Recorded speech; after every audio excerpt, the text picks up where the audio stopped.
Halo teman-temanku semuanya, apa kabar? Semoga teman-teman sehat hari ini ya. Teman-teman, saya akan memberikan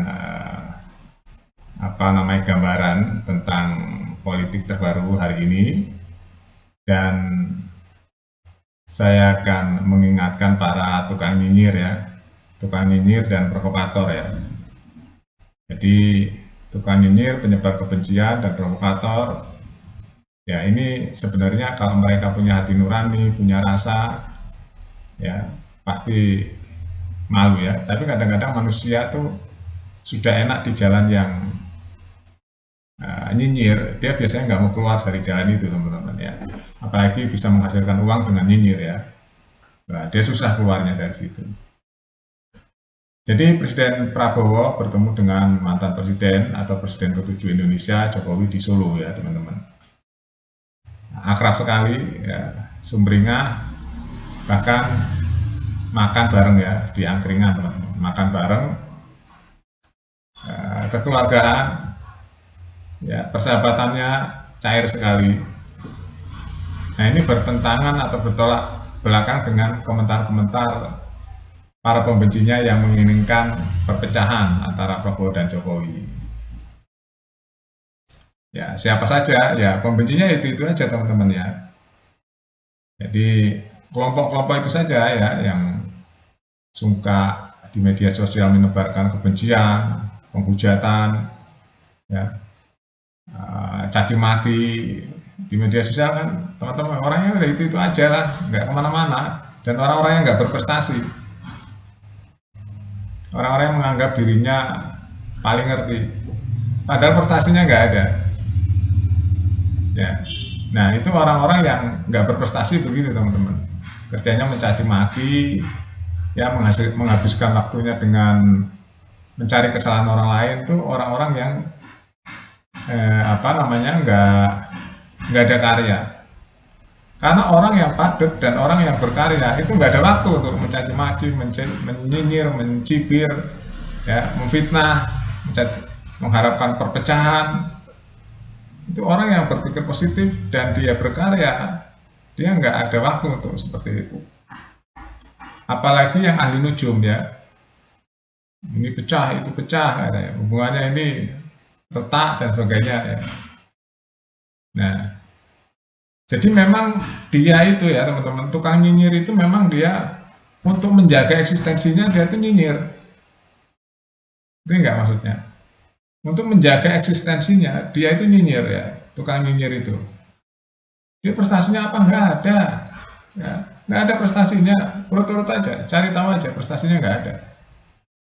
Paling cuma membanggakan sekolah aja. Ya, ini saya sekolahnya doktor, profesor gitu. Ya bukan saya nyepelekan sekolahan lah, sekolah hari ini apa sih? Sekolah sekarang di zaman media sosial bisa sekolah dari manapun. Yang penting prakteknya, kemanfaatannya, ya. Sekolah itu apa sih sebenarnya, sekolah atau kuliah itu apa sih? Ya kalau yang belum pernah sekolah tinggi mungkin sekolah itu wah wah wah gitu ya. Jadi kalau sekolah nggak sesuai dengan akhlak ya sekolah tinggi buat apa? Nggak ada manfaatnya juga. Ya sekolah tinggi ya kalau akhlaknya nggak baik ya buat apa? Isinya mencaci maki, mencibir, ya mentang-mentang sering baca buku, merasa tahu segala-galanya. Buku itu teman-teman kalau cuma baca dia nggak lengkap. Kalau nggak ambil praktek di lapangan, ya mengalami lika-likunya. Buku itu kan hanya tulisan cerita-cerita orang yang melakukan penelitian atau orang yang sudah mengalami sesuatu diceritakan di buku. Bagi pembacanya ya hanya imajin aja, hanya membayangkan saja. Karena dia nggak melakukan praktek sendiri. Yang paling hebat itu orang praktek sendiri, pengalaman pribadi ya di lapangan. Itu yang paling hebat tuh. Makanya mahal kan. Pengalaman tuh mahal tuh ya begitu itu. Karena dia yang menghabiskan waktu, menghabiskan biaya, menghabiskan penelitian. Itu orang-orang di lapangan tuh seperti itu. Bahkan dia sebagai praktisinya langsung ya terhadap objek apa yang ditelitinya. Dia mengalami betul. Itulah hebatnya orang yang berpengalaman. Tapi kalau orang hanya baca buku, terus cerita, dongeng kemana-mana, cerita kemana-mana, ya mencaci maki orang, Ya itu nggak perlu berlabel sekolah-sekolah tinggi, nggak perlu. Ya, di kaki lima aja banyak orang seperti itu. Caci maki paling gampang itu, ya kan? Nah ini sayangnya orang caci maki ditanggap di mana-mana, dipanggil di mana, diundang kemana-mana. Akhirnya masyarakat terkamuflase seolah-olah itu pencerahan. Padahal di masyarakat sudah ditanamkan ujaran-ujaran kebencian dengan mudah mencaci maki, dengan mudah membenci orang lain. Ya, itu nggak bagus itu generasi muda ke depan. Kalau mau memberikan kritikan, ya ini dikasih gambaran dua pembanding. Kalau hari ini A, saya kasih kritik ini, solusinya saya kasih B. Coba bandingkan bagus yang mana. Itu yang bagus seperti itu. Jadi mau mengkritik sesuatu harus siapkan tuh plan B-nya. Mengkritik yang dikritik A, ya. Terus memberikan kritikan B, kasih dong. B itu implementasinya seperti apa? Dibandingkan dengan A. Kalau lebih baik, nah itu kritik yang baik. Kalau lebih buruk, ya itu kritik yang buruk. Ya, jadi pertemuan Presiden Prabowo dan Presiden Jokowi di Solo itu menepis ya ujaran-ujaran kebencian yang dilontarkan oleh pembencinya, oleh pembenci-pembenci, oleh penyinyir-penyinyir, bahwa hubungan dua presiden ini adalah retak, itu nggak terbukti, bahkan semakin erat karena di situ akan mewujudkan swasembada pangan, ya kan? Swasembada pangan, swasembada energi, ya, makan siang gratis.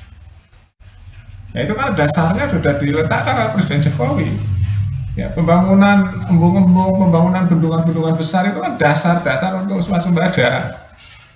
Tapi bagi penyinyir yang nggak berprestasi itu ya kerjanya nyinyir aja, nggak mau lihat itu.